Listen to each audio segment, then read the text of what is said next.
Hey guys, আসসালামু আলাইকুম, welcome back to my channel. আমি নাসিম। আশা করি সবাই ভালো আছেন, আমিও ভালো আছি। তো আজকে প্রায় অনেক দিন পর আবার আপনাদের সামনে একটা নতুন ব্লগ নিয়ে হাজির হয়েছি। তো আজকের ব্লগে আমরা যাইতেছি হচ্ছে বাঞ্ছারামপুর কাটাখালীতে। তো কাটাখালীর অনেক সুন্দর প্লেস, অনেকগুলো রেস্টুরেন্ট আছে প্লাস পার্ক আছে। তো ওইখানেই মূলত যাইতেছি। তো সম্পূর্ণ ভিডিওটা দেখার অনুরোধ রইল। আর গাইস, আপনারা অনেকেই আমার ভিডিও দেখেন অথচ আমার চ্যানেলটা সাবস্ক্রাইব করেন নাই এখনও।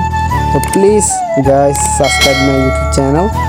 আর যারা ফেসবুক পেজ থেকে দেখতেছেন, তো গাইস অবশ্যই ফেসবুক পেজটা ফলো করে দিবেন, যাতে নতুন কোনো ভিডিও ছাড়ার সাথে সাথে আপনার কাছে নোটিফিকেশন চলে যায়। সো আর কথা না বেরিয়ে চলুন, সম্পূর্ণ ব্লগটা না টেনে দেখার অনুরোধ রইল।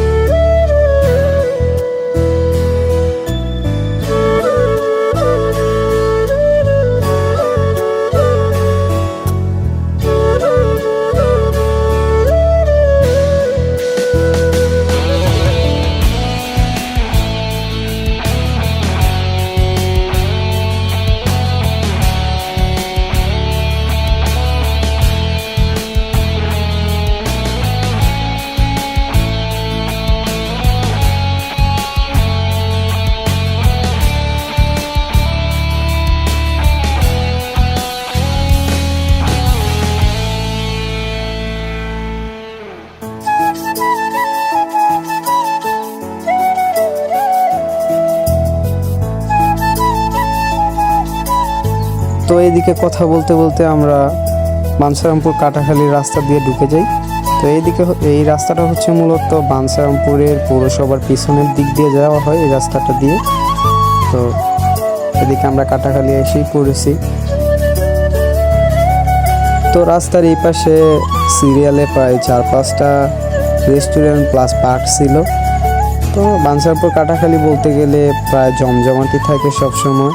তো আজকে যেহেতু শনিবার, আমরা আসছি বিকেল টাইমে, তো একটু নীরবই ছিল, মানুষও তেমন ছিল না, আর রেস্টুরেন্টগুলো একদম ফাঁকাই বলতে গেলে। তো আমরা মূলত যাব হচ্ছে কাটাখালীর সবার লাস্টে যেই পার্ক অ্যান্ড রেস্টুরেন্ট আছে ওইটাতে। আর ওইটার ভিতরে অনেক সুন্দর ভিউ, বলতে গেলে প্রায় পার্কের মতোই। তো এদিকে আমরা টিকিট কেটে ভিতরে ঢুকে পড়লাম। তো ভিতরে ঢুকে প্রথমে আমি চারদিকটা দেখতেছিলাম। আসলে বাচ্চাদের জন্য এটা অনেক পারফেক্টলিভাবেই সাজাইছে। চারপাশে অনেকগুলা খেলনার মতো করে সিস্টেম ছিল, যাতে বাচ্চারা অন্তত এখানে এসে খুশি হয়। তো আমরা ভিতরের দিকে যাইতেছিলাম, কারণ এদিক থেকে ভিতরের ভিউটা আর অনেক বেশি সুন্দর। এদিকে তো তেমন কিছু নেই, ভিতরের দিকে অনেক কিছু আছে। তো ভিতরের ভিউটা আসলে অনেক সুন্দর।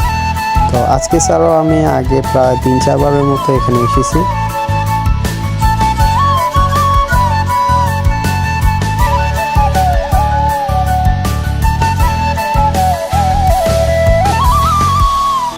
তো ঘুরতে ঘুরতে একটা জিনিস নোটিস করলাম, আসলে আজকে এখানে মানুষ একেবারেই বলতে গেলে নেই।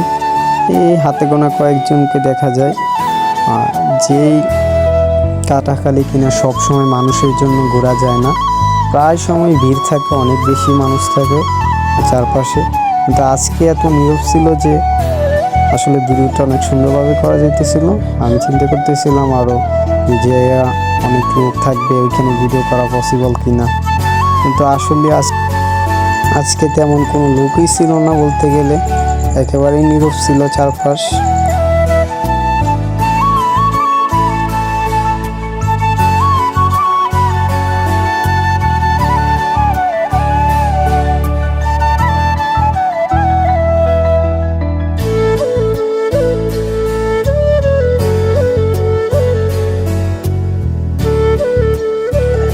তো ওইদিকে আমার সাথে যারা আসছিল তারা ছবি তোলাতে ব্যস্ত, আর আমি এদিকে চারপাশে দেখতেছিলাম।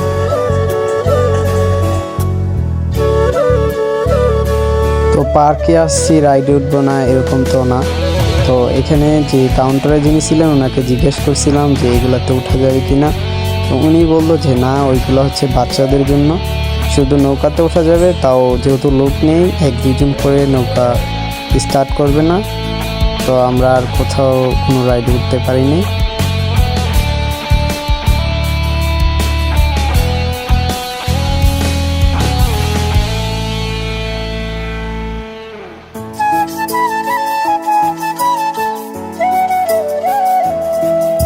তো এই জায়গাটা আমার কাছে মনে হয়েছে যে বাচ্চাদের জন্যই পারফেক্ট। এখানে ফ্যামিলি নিয়ে আসতে পারলে, হয়তো বাচ্চাদেরকে নিয়ে আসতে পারলে, সময় কাটাতে পারলে হয়তো ভালো লাগবে।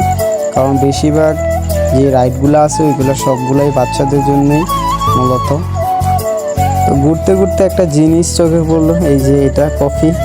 তো এটা কিভাবে পড়তেছে আসলে, কফি কি পরে গ্লাস উপরে আছে নাকি কি, এটাই আমি বুঝতেছিলাম না, তাই এটা ভিডিও করতেছিলাম। এদিকে এক পিচ্ছি ভাই আমাদের সালাম দিতেছে।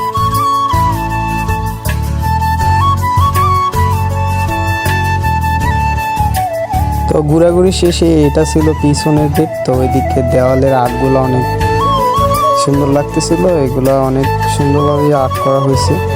তো এই গেট দিয়ে আমরা বের হয়ে যেতেছিলাম, কারণ আমাদের ঘোরাঘুরি যেহেতু শেষ, তো আমরা এখন বাসায় চলে যাব।